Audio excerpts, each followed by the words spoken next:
My parents forgot my 28th birthday, then bought my sister a new house the same week, so I cut them off and moved away. Months later, they reported me missing, only to discover I was living a better life without them. I have one sister, Jessica, who's 25. Growing up, it was always crystal clear that Jessica was the golden child, and I was, well, let's just say I was the practice kid. You know those parents who mess up with their first child and then get it right with the second? That was my family, except they never stopped treating me like the rough draft. Jessica got ballet lessons, piano lessons, art classes, and summer camps. I got told we couldn't afford extras. Jessica got a brand new car for her 16th birthday. I got a lecture about responsibility and a bus pass. Jessica's college was fully paid for, including her sorority dues and study abroad semester. I worked 3 jobs and took out loans that I'm still paying off, but I dealt with it. I told myself that parents evolved, that maybe they just learned better financial management by the time Jessica came around. I graduated college, got a decent job in marketing, and tried to maintain a relationship with my family, despite feeling like an outsider at every holiday gathering. The breaking point came on my 28th birthday, March 15th. I'm not someone who needs a big celebration, but a simple happy birthday text from your parents seems like the bare minimum, right? The day came and went. Nothing. No call, no text, no email, radio silence. I waited until the next day, thinking maybe they'd realize their mistake and reach out with apologies. Still nothing. By day 3, I was hurt, but not entirely surprised. This was par for the course with my family. Then, exactly 1 week later, I saw Jessica's Instagram post. There she was, holding keys in front of a gorgeous 2-story colonial house with a red door and white picket fence. The caption read, "Surprise! Mom and Dad bought me my dream home as an early housewarming gift. I can't believe I'm a homeowner at 25. Hashtag blessed, hashtag bless and ever, hashtag dream come true." I stared at that post for a solid 10 minutes. A house. They bought her a house. Not helped with a down payment. Bought her an entire house. And they couldn't even remember to text me happy birthday. I did what any rational person would do. I called my mom. "Sarah, honey, how are you?" she answered, sounding genuinely happy to hear from me. "I'm fine, Mom. I saw Jessica's post about the house. That's quite a gift." "Oh, yes. Isn't it wonderful? Your father and I found this perfect little starter home, and we just couldn't resist. Jessica's been working so hard at her new job, and we wanted to help her get established." Jessica's been at her marketing coordinator job for exactly 4 months. Mom. Well, yes, but she's doing so well, and the market is so competitive for young people trying to buy homes these days. I took a deep breath. "Mom, did you realize you missed my birthday last week?" There was a pause. A long pause. "Oh, sweetheart, was that last week? I'm so sorry. Time just gets away from me sometimes. We'll make it up to you. You bought Jessica a house, but forgot my birthday." Now, Sarah, don't be dramatic. These are completely different things. You're right. They are different. One costs about $300,000, and the other would have cost you nothing but 30 seconds to send a text. I said, "I'm sorry. What more do you want from me?" That question hung in the air. What did I want from her? I wanted to matter. I wanted to feel like I existed in their world as more than an afterthought. I wanted them to love me even half as much as they loved Jessica. But I couldn't say that. Instead, I said, "Nothing, Mom. Don't worry about it. We love you, Sarah. You know that, right?" "Sure, I have to go." That night, I made a decision. I was done. I was done being the forgotten daughter, the consolation prize, the rough draft. I was done pretending that their crumbs of attention were enough. I was done being grateful for the bare minimum, while Jessica got the world handed to her on a silver platter. I was going to disappear from their lives and see how long it took them to notice. But I wasn't going to do it halfway. If I was going to disappear, I was going to do it right. First, I blocked all of them on social media. Mom, Dad, Jessica, and even a few aunts and uncles who I knew would report back to my parents about anything they saw. I didn't post a dramatic goodbye or explanation. I just quietly removed myself from their digital world. Next, I changed my phone number. I'd been meaning to switch carriers anyway for a better deal, so this was the perfect time. I didn't give the new number to anyone in my family. Then came the bigger moves. I've been considering a job change for months, and a company in Portland had been trying to recruit me. I'd been hesitant because it would mean moving across the country from Ohio. But now, it seemed perfect. I accepted their offer. I gave my landlord notice, sold most of my furniture, and packed up my life.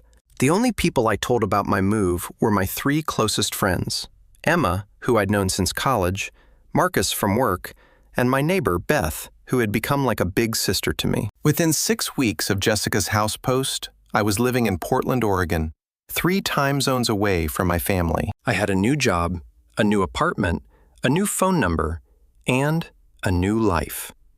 I felt free for the first time in years. Portland was everything I needed. My new job was challenging and rewarding. My coworkers actually seemed to value my input, and the city itself felt like a fresh start. I joined a hiking group, took up pottery classes, and started dating a guy named Jake, who worked at a local brewery. For the first time in my adult life, I was building something that was entirely mine. 4 months passed. I occasionally wondered if my parents had noticed I wasn't responding to their calls or texts. But I assumed they were probably just relieved not to have to pretend to care about their disappointing older daughter. I was wrong. Emma called me one day in July, laughing so hard she could barely speak. "Sarah, oh my God, you need to hear this. Your mom called me." "She what?" "Your mom called me. She somehow got my number and called me at work. She's looking for you." "What did you tell her?" "Well, first I had to figure out who she was, because she introduced herself as Sarah's mother, Patricia Mitchell. Like, I should know who that is. Then she starts going on about how worried she is because you haven't been returning her calls or texts." I laughed. It took her 4 months to notice I wasn't responding. "That's not even the best part. She asked if I knew where you were, and I said I couldn't share that information without your permission. So then she asked if I could just confirm that you're safe and healthy, and I said yes. But then, Sarah, she asks if I think you're mad at them about something." She asked if I'm mad about something? Something like, she can't possibly imagine what you could be upset about. I wanted so badly to ask her about your birthday and Jessica's house, but I figured you wouldn't want me to get involved. Good call. What did you tell her? I said that wasn't really my place to say, and if she wanted to know how you were feeling, she should probably ask you directly. Then she got all huffy and said she would if she could get in touch with you. Emma's call was just the beginning. Marcus called me 2 days later. My dad had somehow tracked down his LinkedIn profile and sent him a message asking about me. Marcus, being the good friend he is, responded with a professional but unhelpful message, saying he wasn't comfortable sharing personal information about colleagues.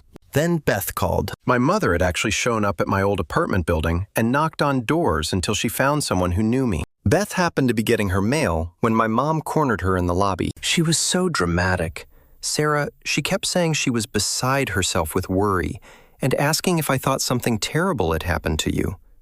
I told her you had moved, and she asked where. I said I couldn't tell her that. She literally grabbed my arm and said, "Please, I just need to know my daughter is okay." She grabbed your arm? Very gently, but yes. I felt bad for her for like half a second, and then I remembered all the stories you've told me about how they treat you versus Jessica. I just said I was sorry, but I couldn't help her, and I went upstairs. But Sarah, she stood in the lobby for another 20 minutes asking other people if they knew you. The reports kept coming in, and each one was more absurd than the last. My old coworkers called to tell me my parents had shown up at my former office building. Apparently, my dad had worn a suit and tie and introduced himself to the receptionist as Mr. Mitchell, Sarah's father. Like that would automatically grant him access to confidential employee information. When they told him I no longer worked there and they couldn't provide forwarding information, he'd asked to speak to my former supervisor. Poor Janet. My old boss called me herself to tell me about the encounter. "Sarah, your father sat in my office for 30 minutes asking about your state of mind before you left. He wanted to know if you'd seemed depressed or if anyone had been bothering you. I kept telling him that you'd left for a great opportunity and seemed excited about it, but he kept insisting that your disappearance was completely out of character." What did you tell him? The truth. That you were one of my most reliable employees and that you'd given proper notice and handled your transition professionally. But Sarah, he seemed genuinely convinced that something terrible had happened to you. He kept saying things like, "This isn't like Sarah, and she would never just disappear without telling us where she was going." The irony wasn't lost on me. My father, who hadn't had a real conversation with me in years, was now claiming to be an expert on my character and behavior patterns. They'd also gone to my college alumni association, asking for updated contact information. My friend Rachel, who worked there part-time, called to tell me about my mother's visit. "Your mom showed up with a whole folder of documents," Rachel told me. "She had your diploma, old report cards, even some pictures from college. She kept showing them to me like she was trying to prove she was really your mother. It was actually kind of sad." "Did she say why she needed to find me?" "She said there had been a family emergency and she desperately needed to reach you. When I told her I couldn't give out alumni information, she started crying, like actual tears. Sarah, she said she was afraid something terrible had happened to her daughter." The family emergency angle was new. I wondered what crisis they'd invented to justify their search, or if my mother had simply decided that my absence itself constituted an emergency. My dad had even called the phone company trying to get my new number, but privacy laws prevented that. The customer service representative he'd spoken to had actually called my old number to report the incident, reaching the new owner, who was understandably confused and annoyed. But my parents' efforts weren't limited to official channels. They'd also enlisted Jessica's help in ways that were becoming increasingly invasive. Marcus told me that Jessica had started showing up at places I used to frequent in Ohio. She'd gone to my old gym, my favorite coffee shop, the bookstore where I used to spend Saturday afternoons. She'd shown my picture to employees and regular customers, asking if anyone had heard from me or knew where I'd gone. "She came into the marketing agency where I used to work," Marcus said during one of our calls. "She told the receptionist she was your sister and that there was a family emergency. She wanted to know if you'd mentioned anything about your plans or where you might be living now." What did they tell her? Nothing, thankfully.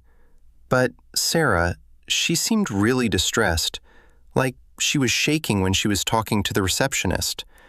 Either she's a really good actress, or she's genuinely upset about not being able to find you. I found myself wondering about Jessica's motivation. Was she worried about me? Or was she just doing what our parents asked? Had it occurred to her that her brand new house might be connected to my disappearance? Did she feel guilty? Or was she just confused about why I had suddenly vanished from their lives? The most ridiculous part came when I learned they'd started reaching out to people I barely knew. Beth told me that my mother had somehow gotten the contact information for other tenants in my old apartment building and had called them individually. "She called Mrs. Henderson from 3B, Beth said, referring to the elderly woman who lived down the hall from my old apartment. "Mrs. Henderson called me all confused, asking if I knew why some woman was calling her about you. Apparently, your mom asked her if she'd noticed any suspicious activity around your apartment before you moved out." Suspicious activity? I guess she wanted to know if you'd seemed scared, or if there had been any strange people around. Mrs. Henderson told her you'd always been polite and quiet, and that you'd said goodbye to her when you moved out. But your mom kept pressing, asking if she was sure you hadn't seemed worried or upset about anything. The paranoia was escalating. My parents had apparently convinced themselves that my disappearance was the result of some external threat rather than my own choice. In their minds, I couldn't possibly have decided to leave them voluntarily. Something bad must have happened to me. Emma called with updates about increasingly creative attempts to track me down. Your mom found my LinkedIn profile and sent me a message asking about your job search history. She wanted to know what companies you'd been interviewing with and whether you'd mentioned wanting to move to any specific cities. What did you tell her? I didn't respond to the LinkedIn message, but she found my work email address and sent me a much longer message. Sarah, it was intense. She wrote like 3 paragraphs about how worried she is and how this is tearing the family apart. She said that your dad hasn't been sleeping and that Jessica cries every day because she misses you so much. That last part gave me pause. Jessica cries every day. The sister who posted gleefully about her new house without a single thought about how it might affect me was now crying daily about my absence. She also asked me to ask you to just send one text message, Emma continued.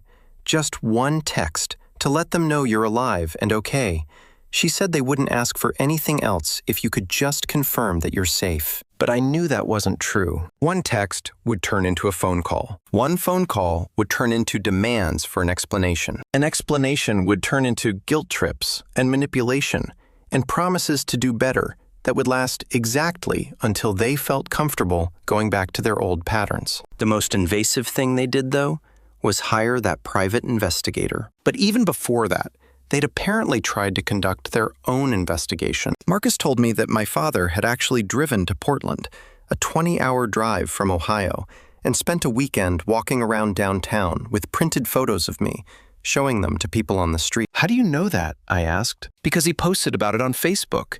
He put up this long post about how he was searching for his missing daughter and asking if anyone in Portland had seen you. He included a bunch of photos and even offered a reward for information about your whereabouts." I immediately called Emma to have her check my father's Facebook page, since I blocked all of them and couldn't see it myself. "Oh my God, Sarah," she said after looking it up. This is a lot. He's posted like 15 times in the past month about looking for you. And the photos he's using? They're all old ones, from like college and right after graduation. You look completely different now. What kind of posts? Let me read you one.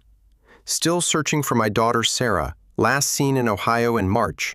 She may be suffering from depression or memory loss. If anyone has any information, please contact me immediately. We just want to know she's safe." Sarah, he's made it sound like you have some kind of medical condition. Memory loss? That's not even the worst one. There's another post where he says you disappeared without explanation, and that your behavior before you left was erratic and concerning. He's basically told everyone that you had some kind of mental breakdown. I felt sick. My father was essentially conducting a public campaign that painted me as mentally unstable. Anyone who saw those posts would think I was a missing person with serious psychological problems, not a competent adult who had chosen to relocate and start fresh. "Emma, can you screenshot those posts for me? I want to see exactly what he's saying." She sent me the screenshots, and they were even worse than I'd imagined. My father had crafted a narrative where I was a vulnerable person who had vanished under mysterious circumstances, possibly due to mental illness or external threats. He turned my conscious choice into a tragic mystery that required community intervention to solve. The posts had dozens of comments from people offering prayers, sharing similar stories, and giving advice about search strategies. A few people had even claimed to have seen me in various cities across the country, leading to a string of false leads that my father had apparently followed up on. One commenter had written, "Have you checked hospitals and shelters?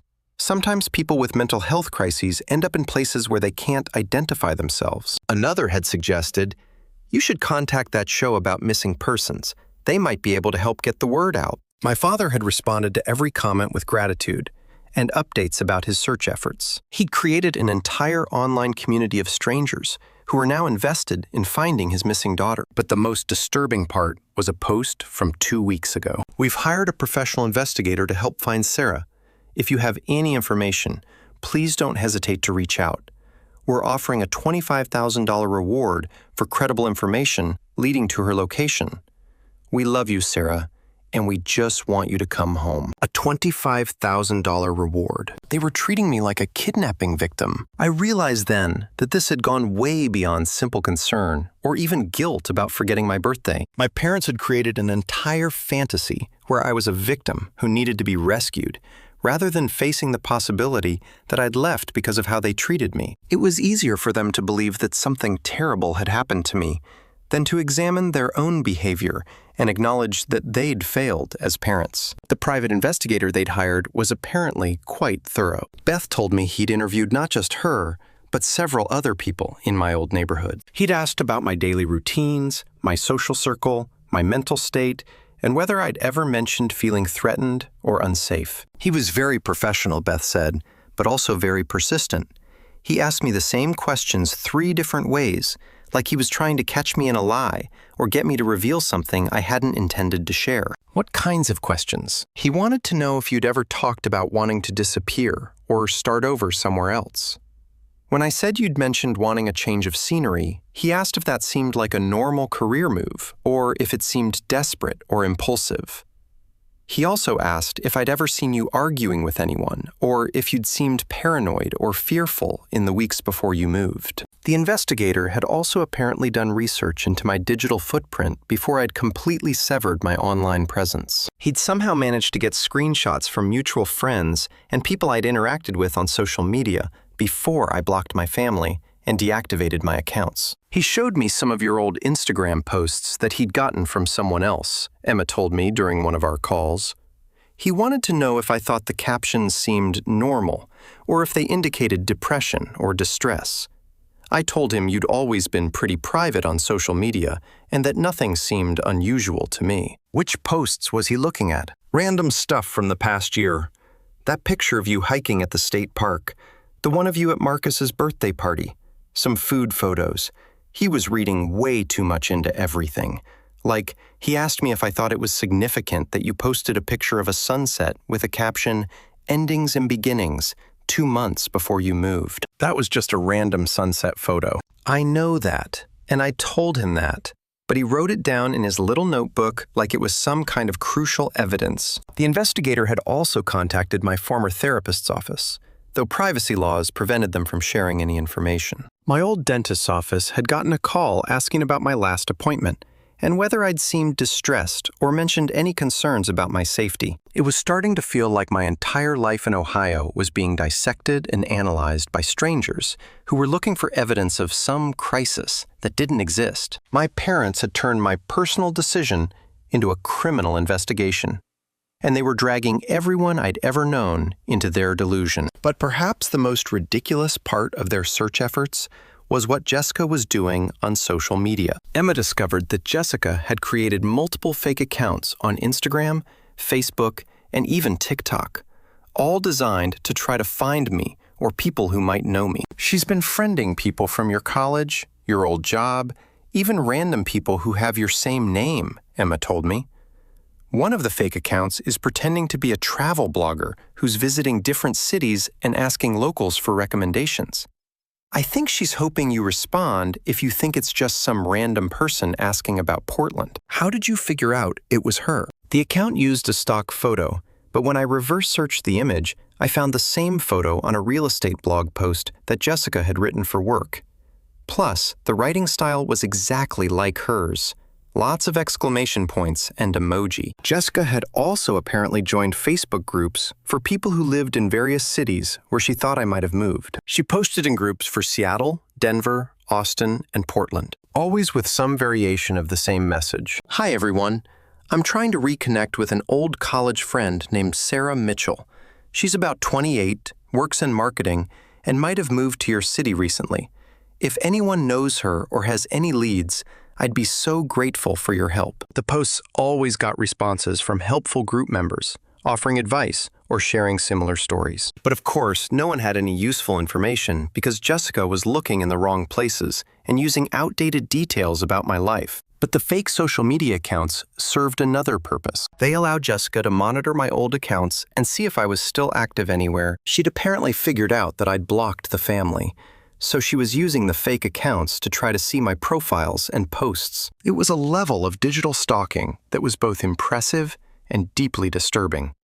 My sister, who barely seemed to notice my existence when we lived in the same state, was now spending hours every day trying to track me down online. The whole situation had taken on a life of its own. My parents had convinced themselves, their extended family, their friends, and even strangers on the internet, that I was a missing person in need of rescue. They'd created this elaborate narrative where I was the victim of some unknown crisis, and they were the worried parents doing everything they could to bring their daughter home safely. What they couldn't or wouldn't acknowledge was that I wasn't missing. I was exactly where I chose to be, living exactly the life I wanted to live. I wasn't in danger. I wasn't having a breakdown, and I didn't need to be rescued. I was just done with them. In November, I got a call from Emma that made me question my entire family's sanity. Sarah, I need you to sit down for this one. I'm already sitting. What now? Your parents hired a private investigator. They what? A private investigator contacted me yesterday. Professional guy, very polite, said he was trying to locate you on behalf of your concerned family. He had business cards and everything. You've got to be kidding me. I wish I was. I told him the same thing I told your parents. I can confirm you're safe and healthy, but I'm not sharing your location without your permission. He said he understood and left me his card in case I changed my mind. This is insane. It gets worse. I called Marcus, and the guy contacted him too. Same story. But Sarah, he also went to your old apartment building and interviewed your former neighbors. Beth said he was very respectful, but thorough. He asked about your habits, your friends, whether you seemed distressed before you moved. I couldn't believe it. They'd hired an actual private investigator to track me down. The same parents who couldn't remember my birthday were now spending hundreds of dollars on a professional to find me. Did he find anything useful? I asked, morbidly curious. I don't think so. We all gave him the same story. You're fine. You moved voluntarily and were not sharing details. He seemed satisfied that you weren't in danger or anything. The private investigator thing should have been the end of it, but my family apparently had no concept of boundaries or limits. In December, Jessica started trying to find me through my hobbies. She somehow figured out I'd been taking pottery classes back in Ohio and started calling pottery studios in major cities, asking if they had a student named Sarah Mitchell. When that didn't work, she tried yoga studios, book clubs, hiking groups, anything she could think of that I might have joined. Marcus told me she'd even created fake social media accounts to try to find me. She'd sent friend requests to people with similar names or from my college, hoping to find someone who might know where I was. Your sister is persistent, he said. I have to give her that. She's desperate to find me, so they can go back to ignoring me with a clear conscience, I replied. But I was starting to wonder if that was really what this was about. The amount of time, energy, and money they were putting into finding me seemed excessive for people who just wanted to assuage their guilt. The answer came in January, almost a year after I disappeared from their lives. I was having coffee with a new friend from work when my phone rang. Unknown number, Oregon area code. I'd been ignoring unknown calls for months, but something made me answer this one. Hello? Hello. Is this Sarah Mitchell? The voice was unfamiliar. Professional. Female. Who is asking? My name is Linda Rodriguez, and I'm a social worker with the Oregon Department of Human Services. I received a wellness check request for you, and I wanted to reach out to confirm that you're safe and not in any danger. My blood ran cold. A wellness check request? From who? I can't share specific details about who requested it, but I can tell you that someone expressed concern that you might be missing or in danger. They provided your name and indicated you might be living in the Portland area. I'm not missing or in danger. I moved here voluntarily for work. That's what I assumed, but I do need to follow up on these requests. Would you be willing to meet with me briefly, just so I can close this case? I agreed to meet her the next day at a coffee shop downtown. Linda turned out to be a kind woman in her 50s, who seemed as annoyed by the situation as I was. I have to ask, she said, after confirming my identity and well-being. Do you have any idea why someone might think you are missing or in danger? I gave her the abbreviated version of the story. Family issues. Decided to move and start fresh. They've been trying to track me down ever since. And they filed a missing person report? Is that what this is? Not exactly. In Oregon, adults have the right to disappear if they want to. But when someone files a concern report claiming they believe a person might be in danger, we do have to follow up.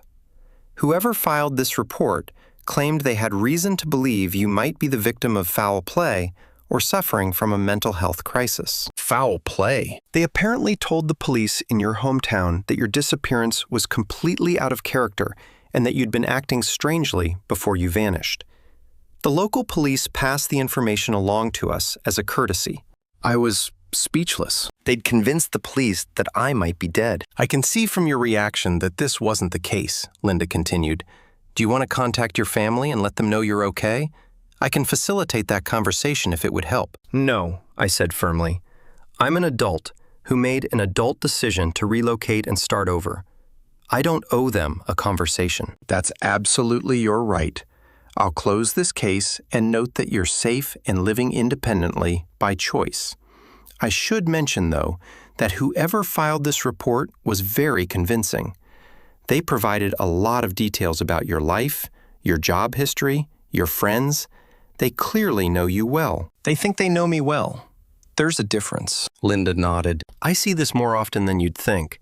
Families who don't understand that sometimes people just want a fresh start. After Linda left, I sat in that coffee shop for 2 hours, processing what had just happened. My parents had convinced the police that I might be dead. They'd gotten a social worker involved. They'd turned my conscious choice to start over into a potential criminal investigation. But the more I thought about it, the more I realized something. For the first time in my life, I had their full attention. Growing up, I would have done anything to get my parents to worry about me the way they worried about Jessica. I would have loved for them to move heaven and earth to find me when I was struggling. I would have been thrilled to know they cared enough to hire professionals and involve authorities. The irony was devastating. Now that I finally had the love and attention I'd always wanted from them, I no longer needed it. That night, I called Emma. They filed a missing person report, I told her. Are you serious? Dead serious. A social worker contacted me today.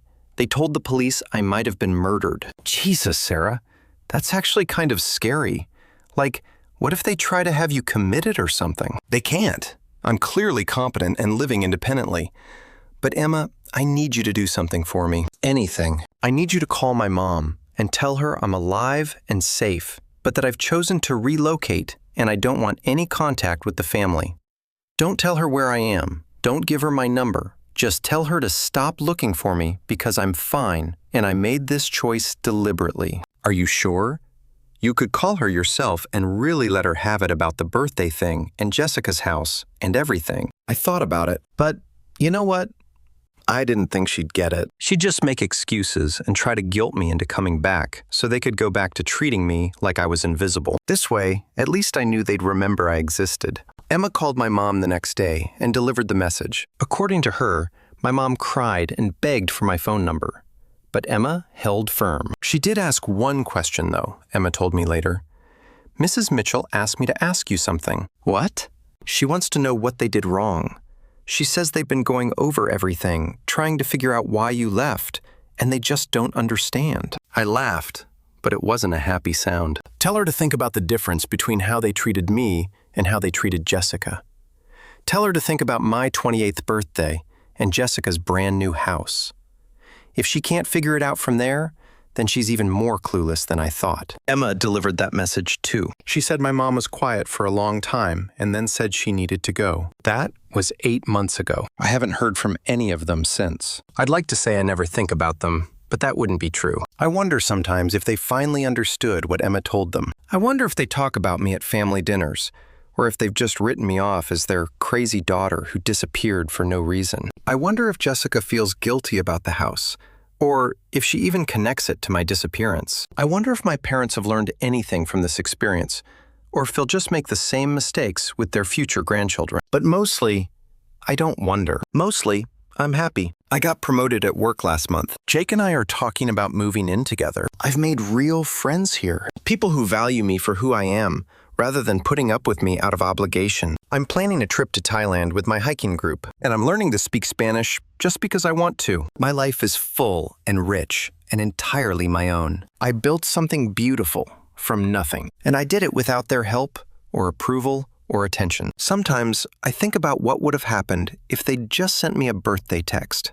Would I still be in Ohio, working a job I didn't love? Spending holidays feeling like an outsider in my own family? Would I have ever found the courage to bet on myself? I'll never know. And honestly, I don't need to. The path that brought me here was painful, but it led me to exactly where I'm supposed to be. To anyone reading this who feels invisible in their own family, who's tired of begging for scraps of love and attention, who's wondering if they're asking for too much, you're not. You deserve better. You deserve people who remember your birthday without being reminded, who celebrate your successes instead of taking them for granted, who notice when you're gone. And if your family can't give you that, you can build a new one. It might be scary. It might be lonely at first, but I promise you this. The people who are meant to be in your life will love you without you having to earn it. They'll show up without being asked. They'll remember what matters to you because you matter to them. As for my parents, I hope they learned something from all this. I hope they're better to Jessica than they were to me. Though, honestly, That wouldn't be hard. I hope they understand now that love isn't just a feeling. It's a choice you make every day through your actions. But their journey isn't my responsibility anymore. I chose myself, and it was the best decision I ever made. The funny thing is, in trying so desperately to find me, they accidentally gave me the greatest gift they could have given me. They proved that I was strong enough to disappear from their lives and build something better on my own. And for that, I'm actually grateful.